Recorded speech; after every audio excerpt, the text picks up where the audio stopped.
యేసయ్య స్వారూప్యం ఏంటో తెలుసా? తన్ను తాను గొప్ప చేసుకునేది కాదు.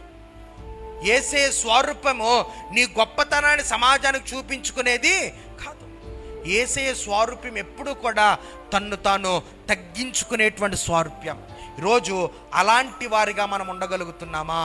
నెబుకద్నెజర్ రాజు అనుకున్నాడు, ఈ బబులోను సామ్రాజ్యం అంతా కూడా నా మహిమను బట్టి కట్టబడింది కాదా? బబులోను సామ్రాజ్యం అంతటిని కూడా నేనే కదా కట్టాను అనుకుని తన్ను తాను గర్వపెట్టుకున్నాడు, తన్ను తాను మహిమ తెచ్చుకున్నాడు. వెంటనే ఏమైపోయాడు? రాజు కూడా ఏమైపోయాడు తెలుసా? అరణ్యపాలైపోయాడు. ప్రియ దేవుని బిడ్డలారా, జాగ్రత్త. దేవుడే, యేసు ప్రభు అంతటి వ్యక్తే నేను మహిమకు పాత్రుణ్ణి కాదు, మహిమపరిస్తే ఎవరు మహిమపరచాలి? తండ్రి మహిమపరచాలి. తండ్రికి అప్పగించాడు. ఈరోజు నాడు మనం ఎందుకు తండ్రికి అప్పగించుకోలేకపోతున్నాం? అది క్రీస్తు స్వారూప్యము కాదు. జాగ్రత్త. క్రీస్తు స్వారూప్యంలోనికి రావాలి అంటే మనల్ని మనం మహిమపరచుకోకుండా తగ్గించుకోవాలి.